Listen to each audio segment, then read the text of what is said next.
Hello student, I am Ayesha और आज हम लोग पढ़ने वाले हैं हमने क्या चर्चा की। अब तक पूरा चैप्टर पढ़ा तो उसमें क्या क्या हमने चर्चा की। तो फर्स्ट पॉइंट है हमारा पूर्णांक संख्याओं का एक विशाल संग्रह है जिसमें पूर्ण संख्याएं और उनके ऋणात्मक सम्मिलित हैं। इनका परिचय कक्षा 6 में कराया गया था।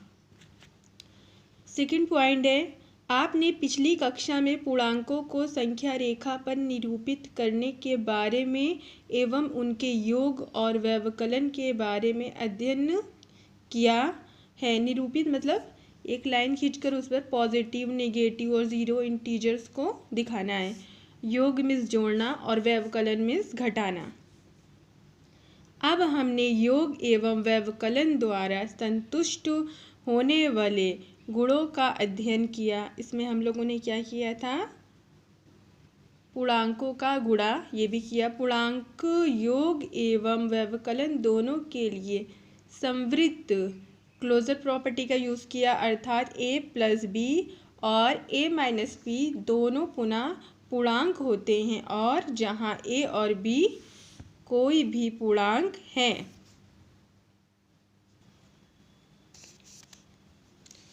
बी पूर्णांकों के लिए योग क्रम विनिमय है, अर्थात सभी पूर्णांक a तथा b के लिए a plus B equal to B plus a है। क्रम विनिमय मतलब हम क्रम को बदल सकते हैं।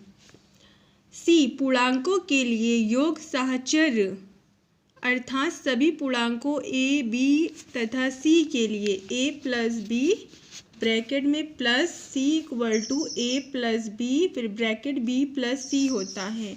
सहचर एसोसिएटिव लॉ, जिसे इंग्लिश में बोलते हैं एसोसिएटिव लॉ। और डी योग के अंतर्गत पूर्णांक शून्य तत्समक है, अर्थात किसी भी पूर्णांक a के लिए a plus zero equal to zero plus a equal to a होता है। हमने यह भी अध्ययन किया है कि पूर्णांकों को कैसे गुणा किया जा सकता है और पाया कि एक धनात्मक एवं ऋणात्मक पूर्णांक का गुणनफल एक ऋणात्मक पूर्णांक है, जबकि दो ऋणात्मक पूर्णांकों का गुणनफल एक धनात्मक पूर्णांक है। सही बात है। माइनस माइनस क्या होता है, प्लस होता है और माइनस प्लस ऑलवेज माइनस होता है।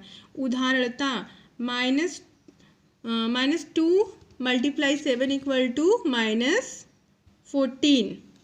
2 7 ज़ा 14, तो माइनस है तो माइनस का साइन लगेगा, -14 है। और -3 मल्टीप्लाई -8 इक्वल टू 3 8 ज़ा 24, तो माइनस माइनस हमारे क्या हो गया, प्लस हो गया। ऋणात्मक पूर्णांकों की संख्या सम होने पर उनका गुणनफल धनात्मक होता है, जबकि यह संख्या विषम होने पर उनका गुणनफल ऋणात्मक होता है।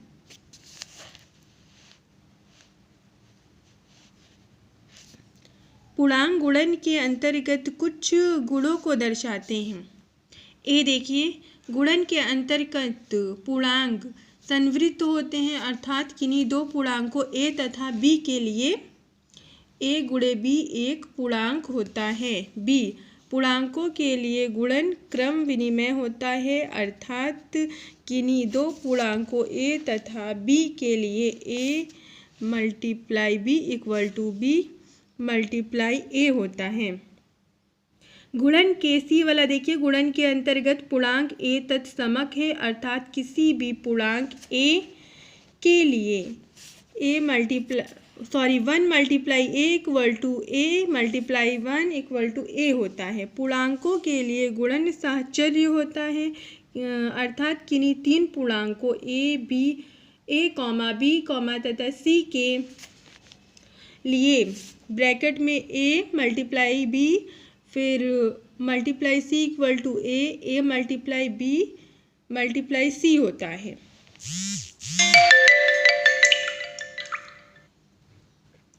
योग एवं गुणन के अंतर्गत पूर्णांक एवं गुण को दर्शाते हैं, जिसे वितरण गुण कहा जाता है। अर्थात किन्हीं तीन पूर्णांकों a, b तथा c के लिए a मल्टीप्लाई ब्रैकेट में b plus c equal to a multiply b plus a multiply c होता है। अब 8 पॉइंट देखते हैं। योग एवं गुणन के अंतर्गत क्रम विनिमयता, सहचारिता और वितरणता के गुण हमारे परिकलन को आसान बनाते हैं। पॉइंट नंबर 9, हमने यह भी सीखा कि पूर्णांकों को कैसे भाग दिया जाता है। हमने पाया कि पॉइंट देखिए, जब एक धनात्मक पूर्णांक को एक ऋणात्मक पूर्णांक से भाग दिया जाता है या जब एक ऋणात्मक पूर्णांक को एक धनात्मक पूर्णांक से भाग दिया जाता है तो प्राप्त भागफल एवं ऋणात्मक होता है। b, एक ऋणात्मक पूर्णांक को दूसरे ऋणात्मक पूर्णांक से भाग देने पर प्राप्त भागफल एवं धनात्मक होता है। पॉइंट 10 देखिए, किसी भी पूर्णांक a के लिए हम पाते हैं कि a डिवाइड 0 परिभाषित नहीं है और a divide 1 equal to a है। Thanks for watching. आप सब मुझे बहुत सपोर्ट करते हैं, तो आप लोगों का बहुत बहुत बहुत दिल से थैंक यू।